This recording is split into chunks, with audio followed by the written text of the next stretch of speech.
Hey, what's up everybody, Nexel here. Today we are playing Kingdom Hearts Union Cross, and we're going to go over a technique that from here on out through all my other videos, I'm going to call it the Revenge Buffs technique. Now, the whole point of this technique, it's pretty old, it's an in-game mechanic. It pretty much allows you to maintain your buffs and then maintain the enemy's debuffs across multiple turns. So this is going to be very important moving forward because we're getting a lot of medals that increase upright metal strength, that increase magic metal strength. So for example, Kingdom Hearts 3 Kairi B, when you activate her Supernova attack, she is going to increase all upright metal strength by 5,000 for the turn. Looking at another medal here, Kingdom Hearts 3 Aqua, she is going to, when you activate her special attack, increase all magic metal strength by plus 1,500 for, again, the entirety of the turn. So the whole point of this technique is because with this new mechanic coming out, you're going to want to maintain that plus strength for multiple turns.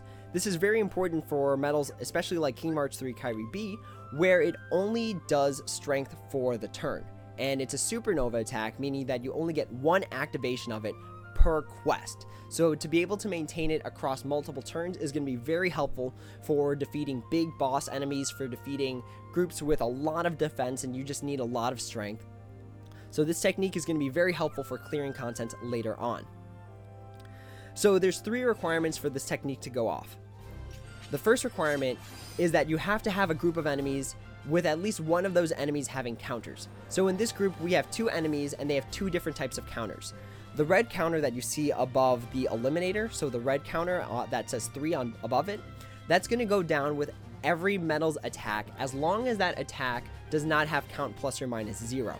So when you look at, let's slow this down so you can read the text here. So when you look at Kingdom Hearts 3 Aqua, within the metal special attack text, it says count plus or minus 0, meaning that when you activate that metal special attack, it's not going to affect the count at all. Looking at Kingdom Hearts 3 Kairi A, it says count plus 2. So when you use Kairi A's special attack, it's going to increase all enemy counters by 2. Now when you look at KR20, it does not say count plus minus anything, meaning that when you activate KR20 special attack, it's going to decrease enemy counters. So we have 2 different types of counters. Again, the red one, every single metal attack that hits it, as long as it doesn't have that count plus or minus whatever, is going to decrease that enemy's count by 1, regardless of how many hits that attack does.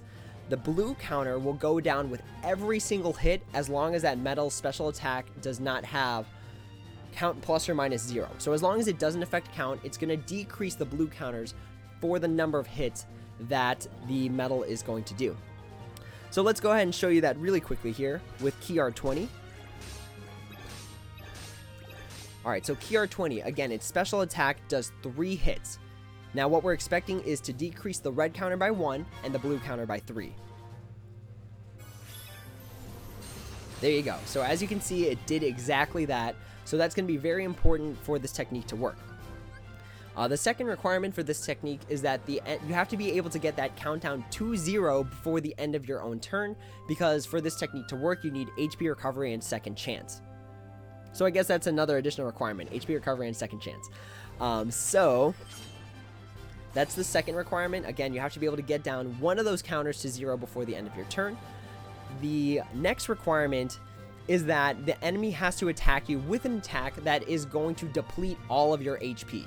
Meaning that this technique is not going to work if the enemy with a counter in the group is something like a Barrier Master. Because when you get a Barrier Master's count down to 0, it does not attack you. It does not deplete your HP. So that's the final requirement essentially. So really it's 4 requirements. And you have to enter a group with an enemy with counters. You have to be able to get that counter down to 0. You have within your first turn, within 1 turn. You have to have second chance and HP recovery. Second chance or HP recovery, I suppose. It's better if you have both. And then the last one is that you have to be able to get knocked out by the enemy's revenge attack. So I'm going to show you what happens when people don't use this technique. So we'll go ahead, activate our Kairis, activate our Kairi B, get all our strength up as much as we can without having to use the technique. This is pretty much the straightforward way of doing things, especially if you enter a group of enemies that does not have an enemy with counters on it.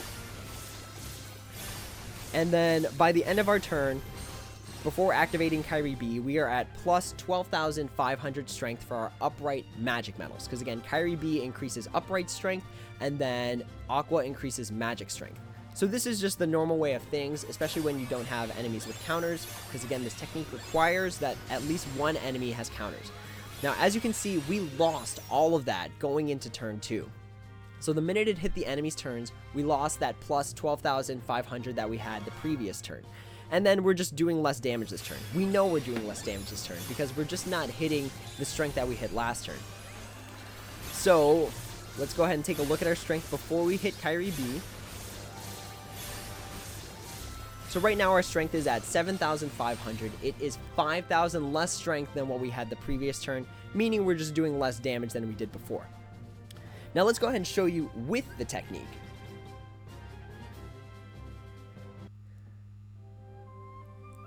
So with the technique, we're going to be able to maintain those buffs across multiple turns.